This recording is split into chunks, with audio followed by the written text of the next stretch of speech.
You go on for longer and longer and longer, and actually you're probably burning yourself out more and more and more. I would like to take a step back. I see there's a new chapter in my life. We started in London, filming cars, chasing after cars. At the time I was 15, 16 years old. You kind of go to school and they're like, what did you do on the weekend? And I'm like, I got to the point where I sat through a lecture and it was literally, they pressed play on a video. I walked out the lecture because I wanted to go back and start planning. 50% of my life has been spent filming cars, uploading to YouTube. It's absolutely beyond anything that I ever imagined. The inside scoop is that YouTube is hard at the minute. With the help of the adpocalypse, all of the brands kind of boycotted YouTube. And I think what's happened now, I don't actually desire to be on camera and I don't want to be the face of presenting all of the videos. I would like to take a step back. I see there's a new chapter in my life. Paul, my favourite podcasts are always the ones where I've actually known somebody for a while, been able to follow the journey. And with you, not only have I known you for a while, because the years seem to be going quicker, but I actually followed you way before that as well, probably from the age of 12 or 13, which have probably been around about when you started. And I think it's safe to say that your journey has had a massive uplift and it's probably had amazing times, challenging times, and she's taken you to all corners of the globe. But I'm imagining that everybody listens to this that's already going to know who you are.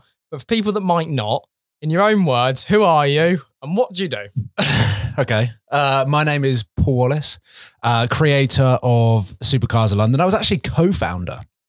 So I did that with a friend of mine, Zach. We started in London, filming cars, chasing after cars. We were car spotters, essentially. At the time, I was 15, 16 years old. Fast forward now to 32 years old. So pretty much 50% of my life has been spent filming cars, driving cars, uploading to YouTube. The best way that I can describe what I do day to day is I'm a content creator. So whether that be actually creating content or coming up with ideas to then go and create that content, or I've already created that content and then I'm editing it together. I'm a one-man band and have been pretty much the entire time from, I would say 2013 is when I came out of university. So right from those weird years where you really don't know who you are, you're trying to figure out what path you're going to take. You've got school teachers telling you one way or another, oh, you need to go and do this, you need to go and do that, go to uni. I went through secondary school, university, kind of hiding this car spotting, nerdy passion of mine, chasing after cars because it just was not the right. That's what I did for fishing. Yeah. It is like kind of like you kind of go to school and they're like, what did you do on the weekend? And I'm like, and then obviously everything has evolved into, it's hard to describe it other than I document a segment or a percentage of my life filming in and around cars. It's pretty much what it is. And I'd say there's always onlookers in. The majority of the following, they're not going to spend their entire time thinking about one particular person or a YouTuber or whatever. I think most onlookers would say, you know, Phil's, you know, he's had this incredible life, Paul has. He's had Lamborghinis, he's had all sorts, and it's provided him with all these opportunities to go to different corners of the globe. And definitely people will be looking in and going, you have made a success of what you set out to do. And it's really impressive. But I think they also think that that must be easy. And I know firsthand from talking to yourself and knowing your journey and other people that it's not easy. And especially in the last couple of years. I mean, don't get me wrong. Everything you said there talking about the life that this has given me and the years that I've had, the experiences that I've been able to, or the adventures that I've been able to experience. Like, honestly, like, looking back when I was a kid going one day, like I want to own a supercar or even like I want to drive a supercar to see the trajectory of social media. Cause obviously I was uploading to YouTube before Google bought YouTube. I was doing this before Instagram was a thing. So that whole development of social media has enabled me to live out this like unbelievable chapter in my life where I feel incredibly grateful to have been able to do the majority of what I've done. But like with anything, like you think when you were growing up, you wanted to be a footballer, or you wanted to be a Formula One driver, or you wanted to be the presenter of Top Gear, whatever like your dream job was, you never really think about what that journey looks like to get there, how much work it requires. And then even when you get there, how much work it requires to sustain a certain level of performance to actually kind of create a longevity out of it. Yeah. So to have started YouTube in 2006, Supercars of London. 2006 is way over 10 years now. Oh yeah. Yeah. Yeah. So Supercars of London started in 2008. So 15 years ago. Wow. The way that I then try and compare it to go, okay, like I've had a pretty decent run so far, is look at like TV shows that have lasted the 15 years too, to see whether Supercars of London chapter 2008, of course it's evolved. And I wouldn't necessarily say in the way that I thought it would, or even the way that I wanted it to. So we can get into the reason why I love doing podcasts is because we can talk so candidly about it. In a YouTube video, it's like, right, what's the best 10 minutes? How can I make it as entertaining, as engaging as possible? Keep the customer there for 10 minutes. Essentially, Mr. Beast came out and said the only thing YouTube want you to do is for people to click on your video and watch the entire thing, which is way harder than him just saying that. Yeah. Obviously, he smashes it. And the car space has changed so much, as has the social media space. So its attention spans of people are at their lowest that they've ever been. Oh, yeah. And again, I think it's what you said, Mr. Beast, he's a brilliant person to like think about what's going on and look at what he's doing. But he said it's now the first 10 seconds of a video, you have to capture the person to stay for at least half of it. I have no idea. So it's like, it's like you've got to get that point across in the first 10 seconds. So it's mad what goes into actually making these videos now, because it wasn't like that at the start, was it? At the start, it was just point and shoot at Supercars. How long did it take you to put your face in front of the camera? Oh, good question. I think so. I reckon it was 4.5 years. So for 4.5 years, wow, so not until like 2012. Then. 2012. It was summer, and I was in Schmee's Bath, and we were driving around London, and he goes, "You should really put your face on camera. I think people would really enjoy seeing your perspective of what you do other than you point of view car spotting." And honestly, I was like, I couldn't think of anything worse.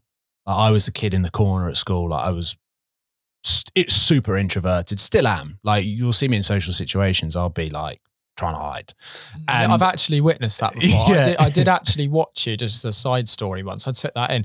I watched you at Wilton House once, and I could just tell you with your partner, and there was quite a lot of people there that were coming up to you, and I was just like, I watched you go and hide in like a garden around the corner. I was like, it's not because you don't want to meet the people, is it? It's just because it just becomes just I obviously like started by just car spotting. That was really my passion. And I think if the likes of Instagram didn't exist, where you get to see everything on every street before you've even got to London, I'd still be doing it. That's why I love going down to Monaco, because it's such a small place that you can walk the entire thing and you're not checking your phone on Instagram, looking at what the other car spotters have seen. So it is a bit of you don't know what's around the corner. So I love going to Monaco. It's one of the first things that I'll do when I get down there is car spot. And I'm 32. Like, it's still a passion of mine, but the landscape has changed so much that there's not so much of an excitement anymore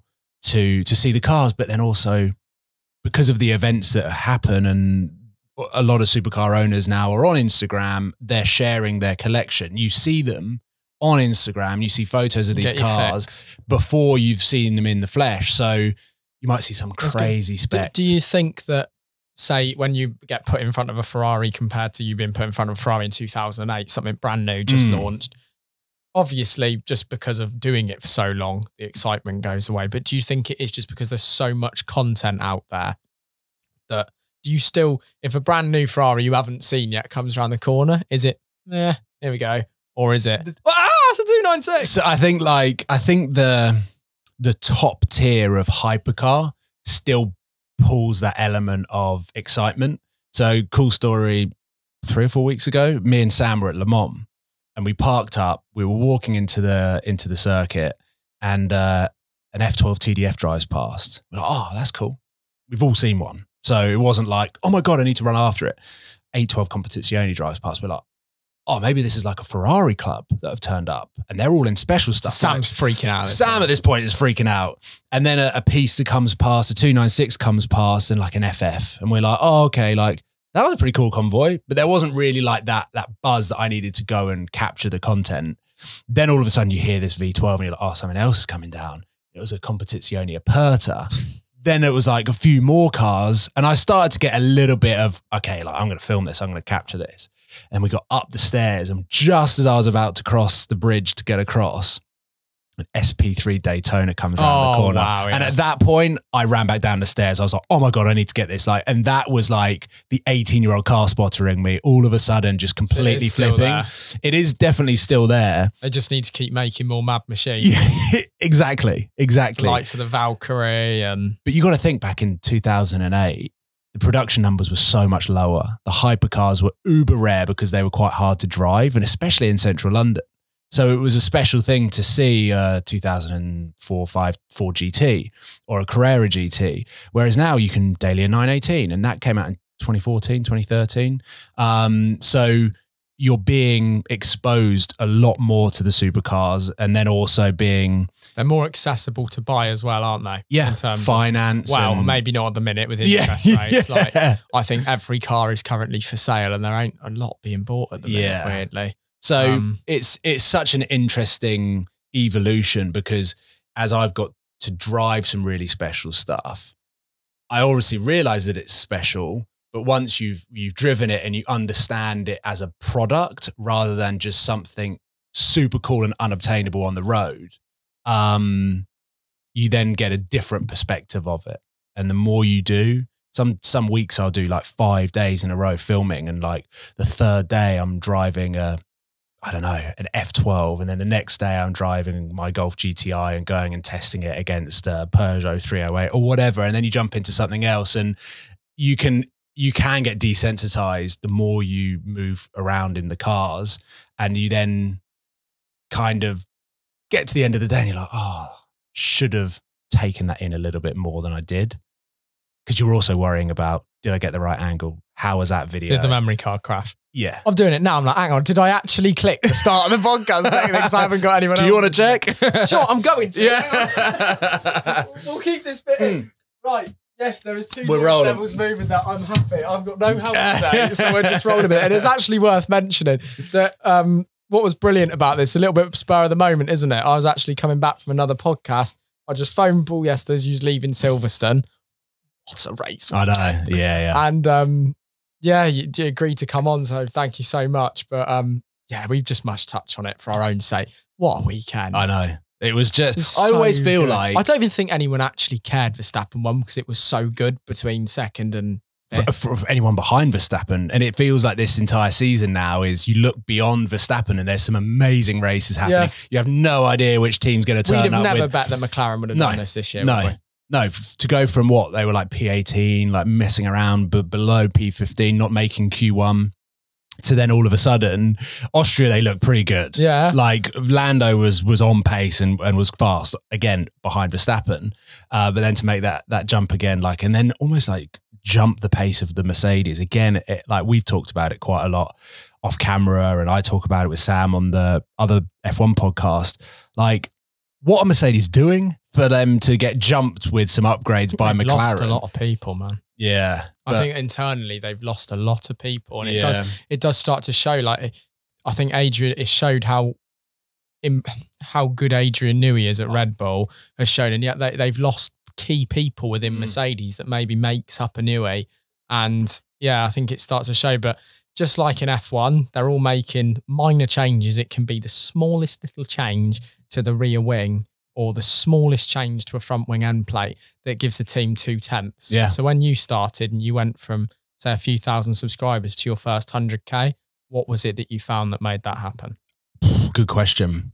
It was putting my face on camera was the biggest shift. Because I think for a long period of time, no one knew what Supercars of London looked like. It was just pointed at the supercars.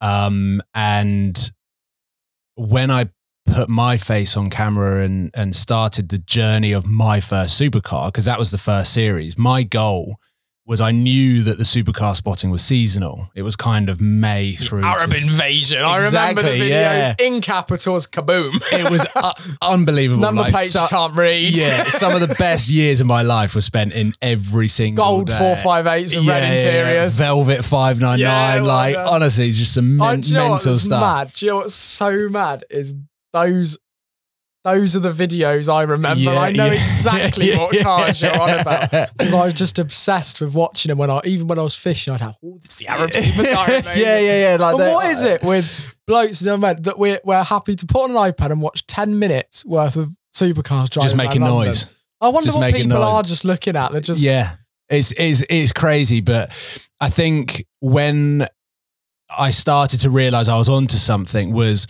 I just read about the 599, the Mansory 599 Stallone. And I just read it in like Top Gear magazine, and they just announced it. And then 2 months later, I saw it in real life. And I was like, I'm bringing, like, we only had access to either Top Gear on a Sunday night or magazines. All of a sudden, I was able to like film them, post them on YouTube, and people saw that they were being driven and like owned and bought. And all of a sudden there was this sort of shift of reading about what a car is like to drive in a magazine, or listening to Jeremy Clarkson or whatever talk about it, never really having access to any more content. And I honestly, every single day without fail on YouTube, I would type in Lamborghini Gallardo, Lamborghini Murcielago, Koenigsegg, whatever. And I'd go day added on the search. And I'll just see what the latest videos uploaded of the Lamborghini, just to see what videos had been made around the world of particular cars, to see if anything had made it over to London. Like, it was a mad obsession. People do the same things in fishing with catch reports. They actually do. There's things here that are quite similar. They look up, they're like, oh, the big ones come out. Like, oh, full moon tonight, we're out. Yeah, that's mad, isn't it? Back in there. So it's obviously started, and a lot of people will know that part of your journey. It started in London, car spotting. Yeah. Camera turned around, your face was on camera. But what is very different about you to my previous guest, Jordan from Slammed UK, runs the Gravity Show, the big events. What's really interesting about him is that he had no business plan, he had no business acumen. It just kind of happened, and he had to learn how to do it along the way because a business was forming. Yeah. Where you actually mentioned you went to university. Yeah. And I've heard you speak about before that you actually did set this up as a business with a business plan. Yeah. So what did that look like, and what stage of the progress was that? We had to submit a business plan to Google to get AdSense. So we had a form to fill in, myself and Zach, going back, would have been 2007, 2008.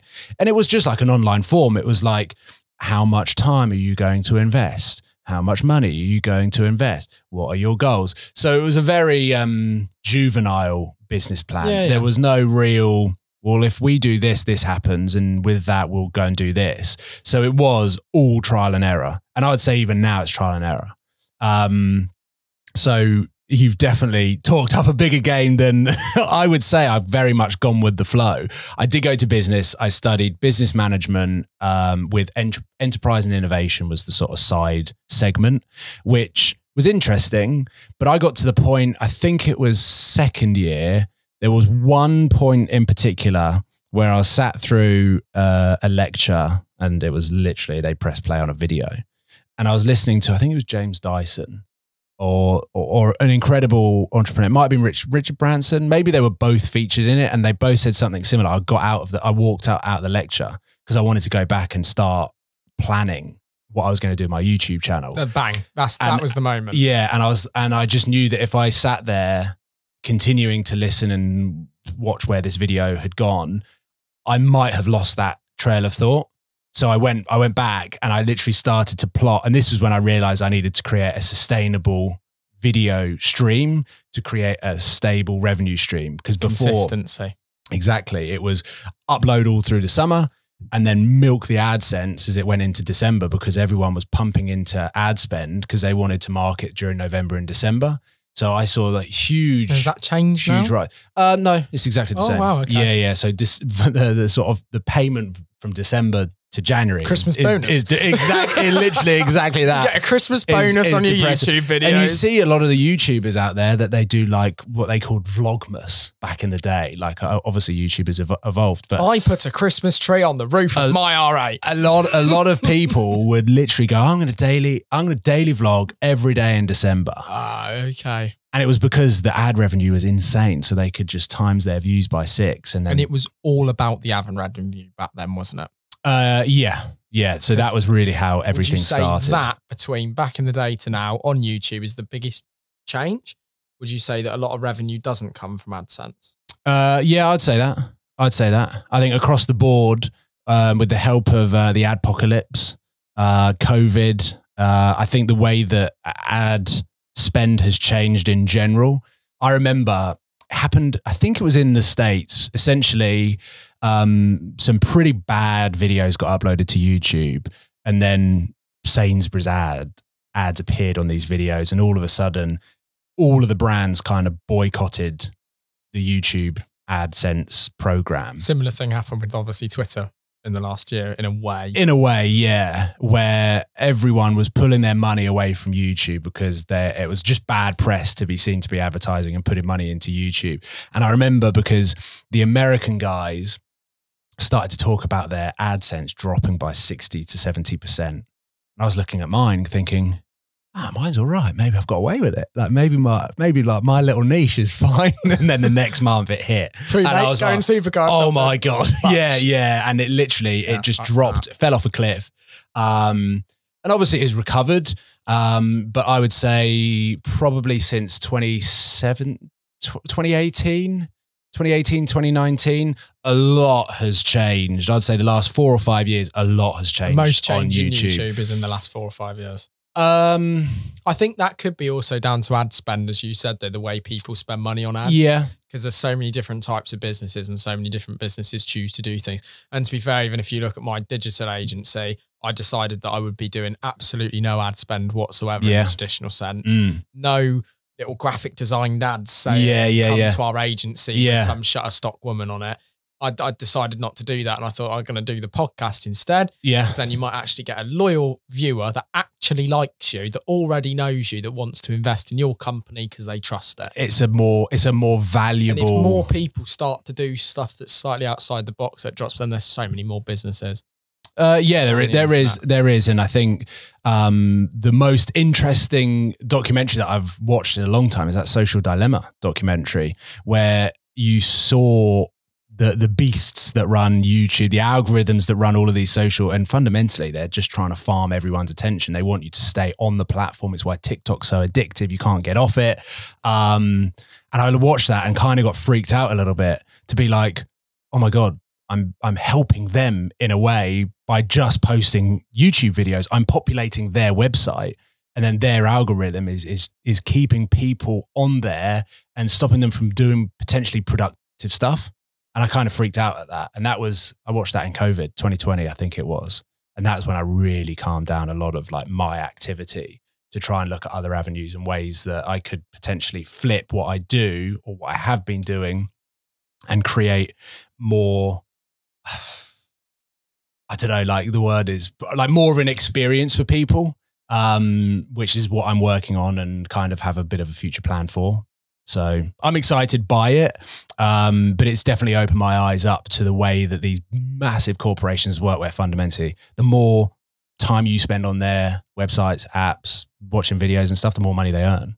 And it is shooting up the time people spend on stuff. Yeah. Absolutely massively shooting up. Oh, we just had to have a little break because it was a little bit hot in here. So sorry if we've lost our train of thought. But where I want to go to is we spoke about the fact that people's phones are grabbing their attention. There is so much content on those phones that it must just make being essentially a YouTuber and a content creator even harder, because you're trying to push your bit of content in front of everybody else and make your content the bit someone actually watches or sees. So that kind of ties me into your friends with a lot of the other guys on YouTube, and then acquaintances, I'd probably say, with another ring. Yeah. How much do you see those guys as your competitors? None. Not at all. Not fighting for people's time. I'm the worst. I would say I'm probably one of the more nicer people in the space from a business perspective. And I've had conversations with Tim, James, Sam, Archie, Tom, Seb, all of those guys. I'll have conversations with them about like, oh, what do you got going on? Like whether you got brand work or are you going to be at this event? Oh, who are you going with? Like, that's cool. But I'm never trying to take the business from them, and I'm never trying to compete with them from a business perspective, because I was lucky enough to fall into this world. I haven't started this as right, I'm going to make this into my career. And I'd never really, growing up, thought that YouTube would be my career, or at least have a career this long in YouTube. Whereas Tim is very vocal and open, and I'm sure he won't mind me saying, like, he sees us all as competitors. He's like, I just need to make sure that my videos are all better than yours so that I get the most views, so that I get the most money, so that I can be the best and be at the top. And I remember him saying that to me, and I was like, yeah, fair enough. Like, that's cool. But are you really going to create friendships out of this? Are you really going to help other people in terms of a collaboration? Because he will only do a collaboration if he can see the benefit to him. And I'm like, well, no, it's more fun to make videos with other people. Why would you want to just make videos by yourself? Just be like, and surely my audience may fall over to yours and yours vice versa. Yeah, like we've done collaborations in the past, and Tim has been a real good guide in helping me firstly put my face on camera. Yeah, and back to your bath. He's helped me in terms of guiding me with different video ideas, like all sorts of really cool stuff.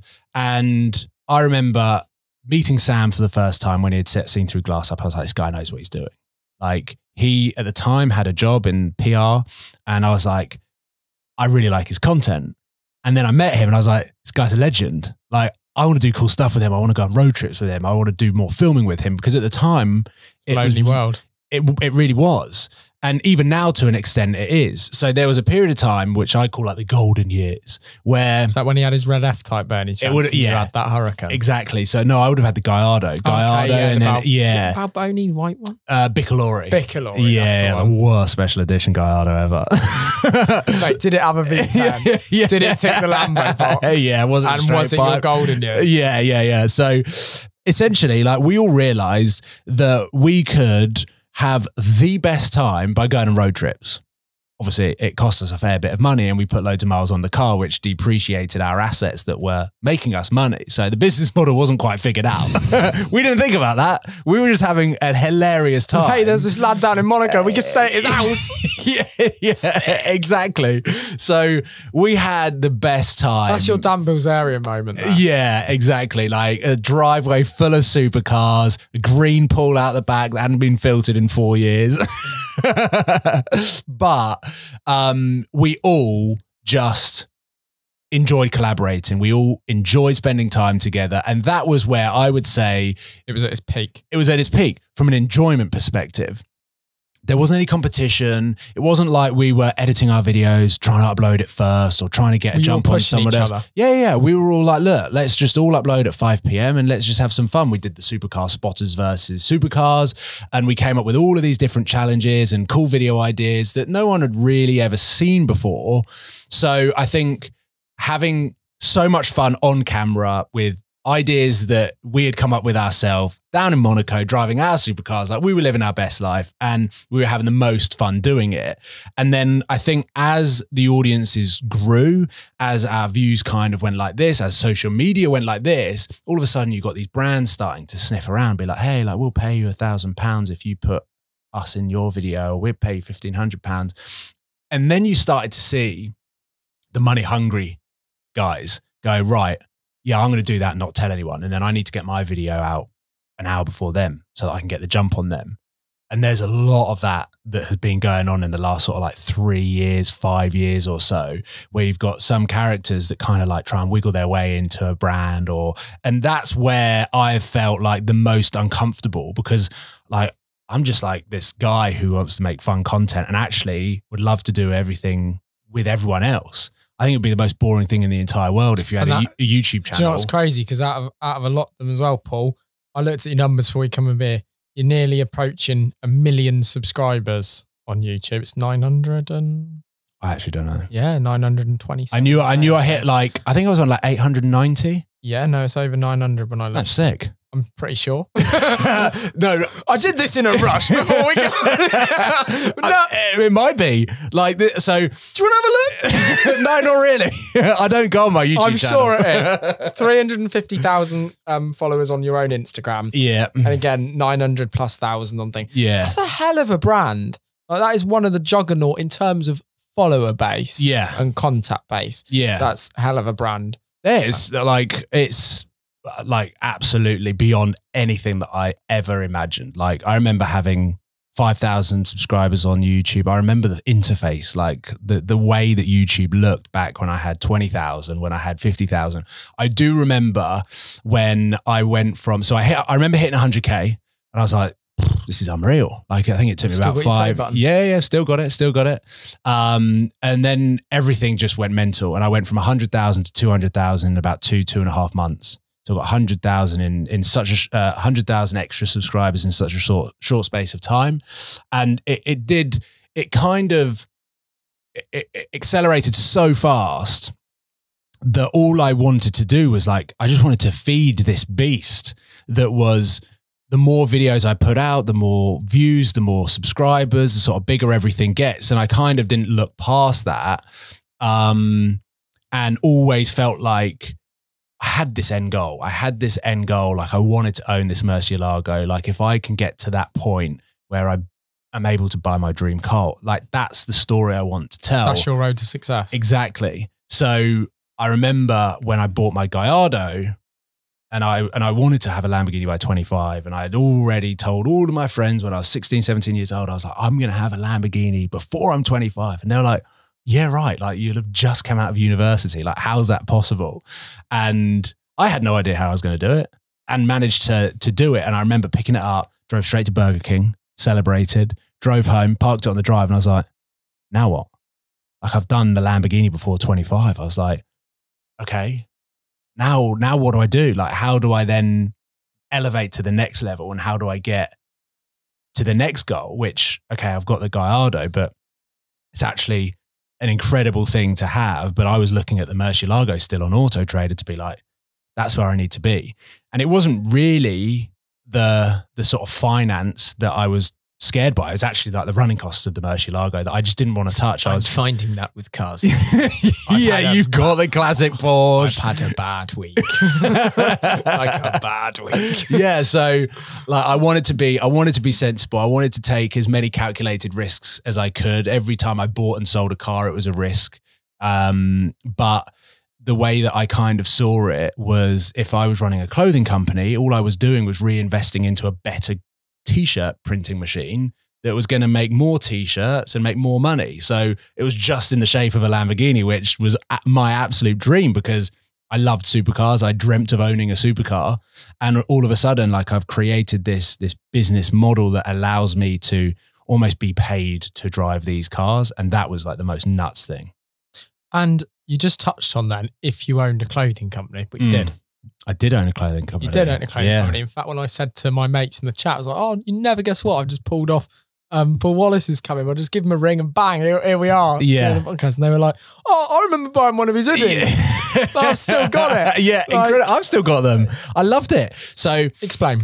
I had a clothing company. I launched it, and I didn't want it to look like the generic YouTube merch. And I'd seen a lot of non-car people launch merch with like their channel name plastered across the front. I was like, is that something you'd actually wear out? Like, is it cool enough to have a Supercars of London t-shirt that's got a Ferrari or a Lamborghini? I was like, I would rather have some like real clean designs that we picked out together. I had a company, a fulfillment drop ship business in Essex, who printed and created everything. And we set it up and had a lot of fun, I'd say, for the first 2 years, where we ran all the way up to Black Friday. I did that competition where I could then pick random orders. I'd just scroll through like this with my eyes closed, go like that, boom, Derby. Okay, I'm going there, blah, blah, blah, blah, Manchester. And I would get the orders sent from Essex to me. I'd put them in the Gallardo, and then I drove up, and then I took competition winners out in the Lamborghini. And you must have been also thinking, cool, this is another bit of the business that's taking off here. This could be... It was really successful. But the one thing that the company, because the guy that ran the dropshipping company was similar age to me, and he was kind of finding his feet, working out how he was going to create this into a business and a money maker for him, that we had no idea about the percentage of people that want refunds, that want to change sizes. We had no customer service. Like, it was literally him in the warehouse doing everything, printing all of the t-shirts, hand printing them. And we were realizing that as it grew and as we came up with more designs, that more people, problem was getting bigger. Yeah, more people bought them. Therefore, like, there was a bigger problem at the other end. And I ended up spending like countless hours through the night emailing everyone that was sending into, like, really interestingly, just to touch upon there as well. Were you VAT registered? Yeah. Because what I've noticed is, obviously everybody would have seen, especially if you've got a vague interest in business, dropship and entrepreneurship. I think it's criminal at the minute, the amount of people that are trying to sell people dropshipping courses on how to change their life. Absolutely criminal. I've not seen it. For 300 quid, I will create you a dropshipping store, and look, I've got these 5 supercars because I sell 1,000 tea candles. Okay, yeah. It's just absolute shit. Yeah, there's a lot of scams out there. It's complete shit. And what a lot of people like get the Forex caught out stuff. for. Yeah, people get caught out because they're not VAT registered. And you go onto like a dropshipping supplier for clothing, and it's like, right, cost price is a tenner. And it gives you an RRP estimation. So you can put it up if you want, say 15 quid. And they think, oh, cool, look at that. Look at that margin. Yeah. I'm going to make 5 quid. Yeah.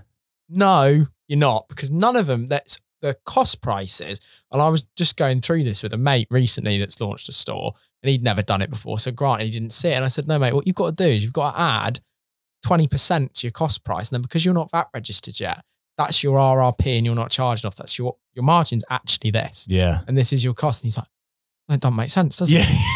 Yeah. I need to, and I'm like, well, no, you've just got to try and make the brand good enough to get the gross margin and add to that RRP. He said, yeah, but what if I need to discount stuff? So I was like, you really need a big gross margin. I think it catches so many people up. But you were VAT registered. It was a bigger business. And it was doing some money. But it wasn't what caught us out, because we then came up with the plan that what we would do is essentially we'd come up with a particular clothing line and launch it in the summer, run it up till Black Friday, Christmas, and hope that through me wearing it on camera and coming up with various competitions and coming up with cool designs. The one thing that and even now, the reason why I haven't done another clothing brand, I'm working on it, is every time I get sent samples, then I don't like them. So I'm like the most, I don't know what the right word is. Meticulous. Meticulous about the fit, to the point where I probably should just get my own fit made and have custom tees and hoodies done for me, because everything I try on, I'm like, no, don't like it. But you can see, and I think the reason behind that, from what you've said, is the fact that you actually care. You can see that you actually care. You're not one of the churners.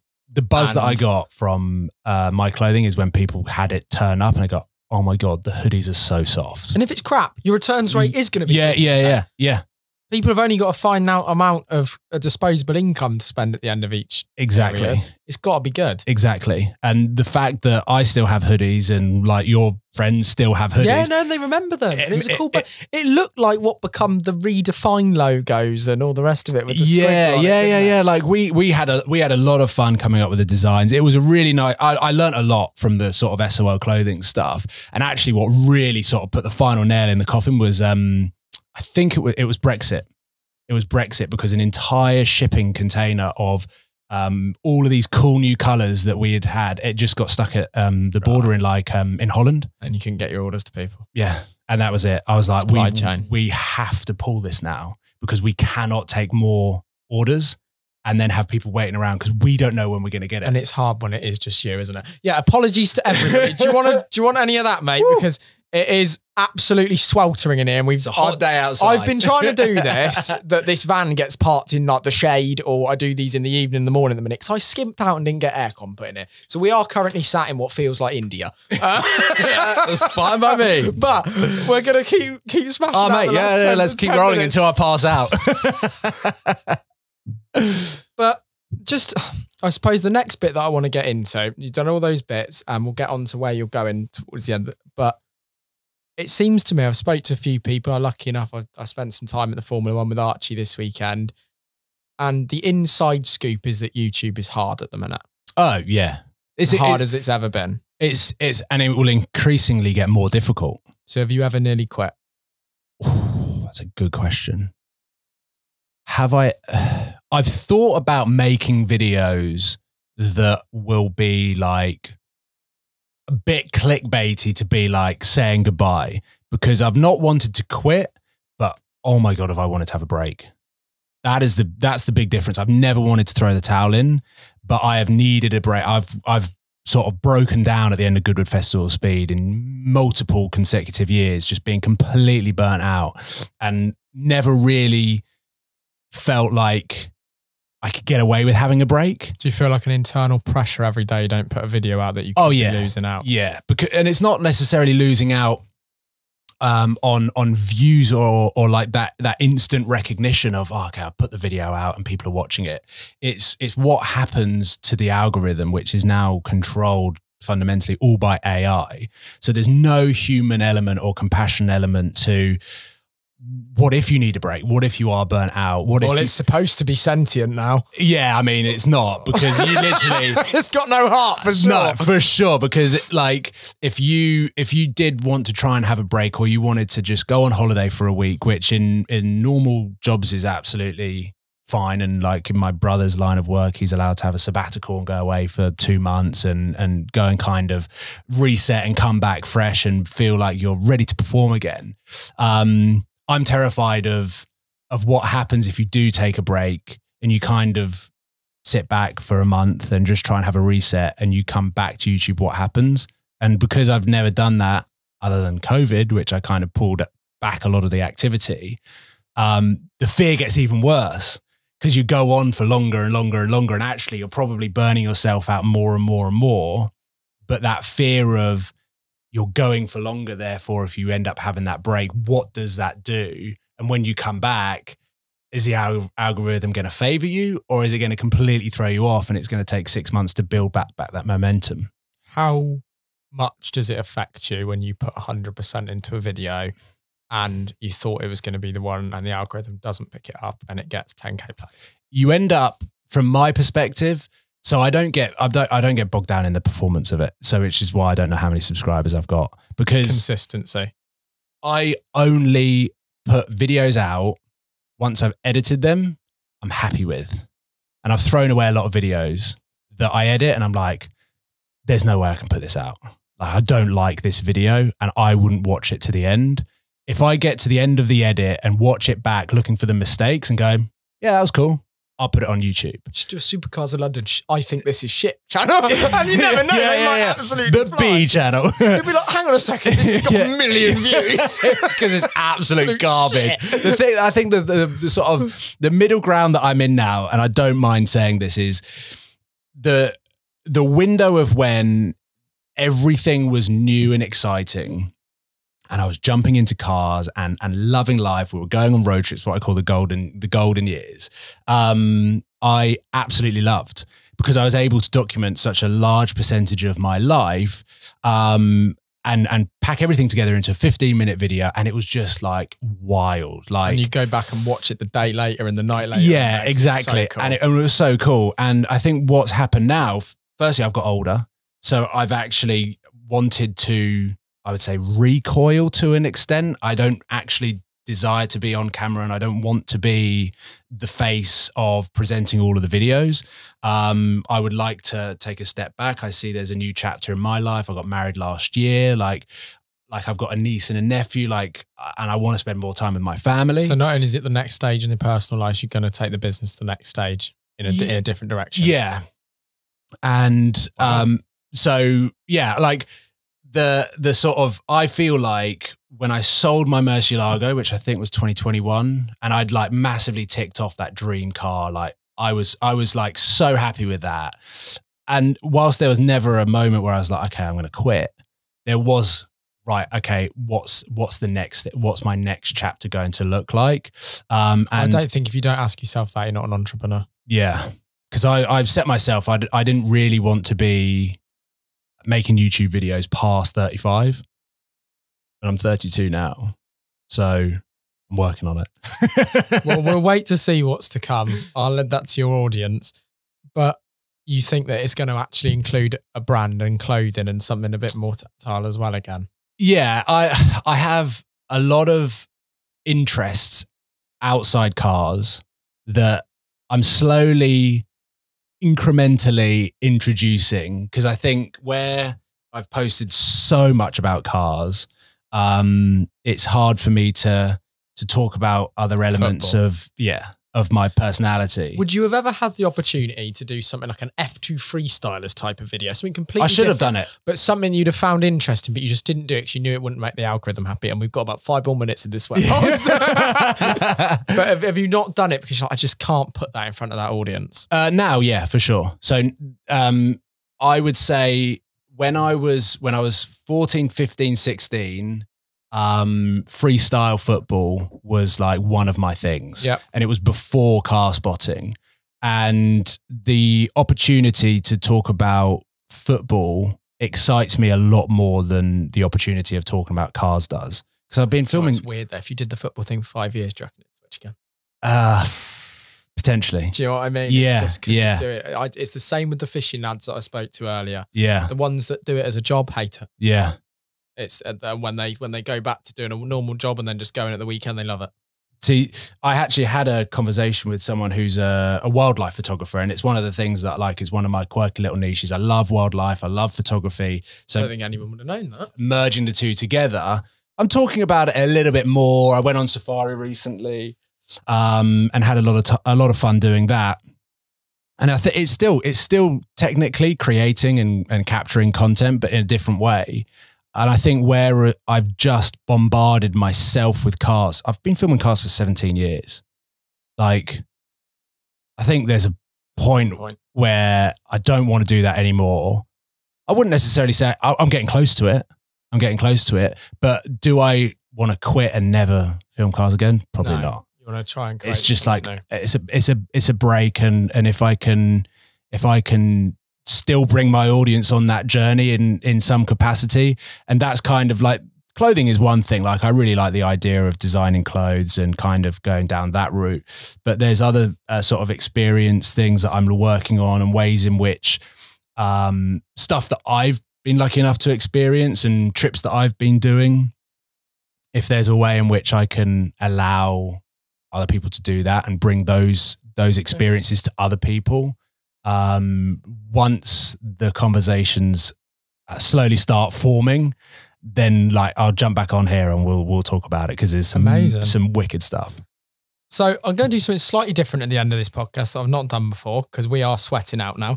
I'm going to promise that I'll fit aircon in here for the next guest and not cheap out. I am wearing trousers in this t-shirt. Oh mate, it's ridiculous. Some quick fire questions. I've never done this before. Go on. If you could film a video, one person that you haven't over the last period of time, who would it have been? Tavares. Oh, wow. Okay. Yeah. So I've met him, and we've done some cool stuff at Goodwood Festival of Speed, but that's just been going around. But I am like avidly following his P1 rebuild. And have you seen his carbon fiber? Oh, mate. Like he does things so cool, and I just can't wait to see that finish. I did a US road to success. I've got to go there. Yeah. If you had to set up a new channel and not have the car one anymore, and you had a choice between football and F1, what would you do?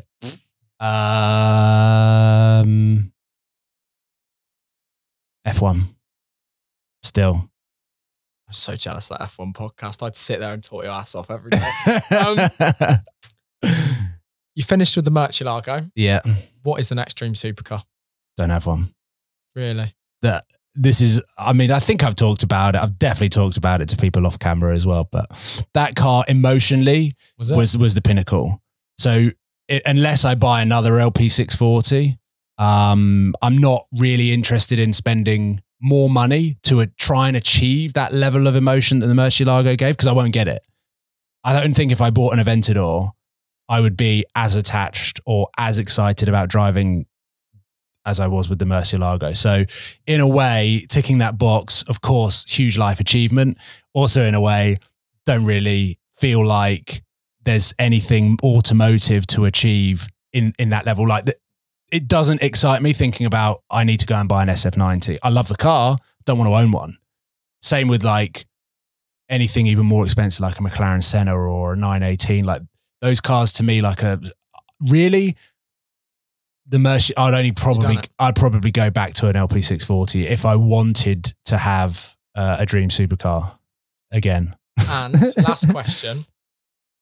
In 3 years' time, yep.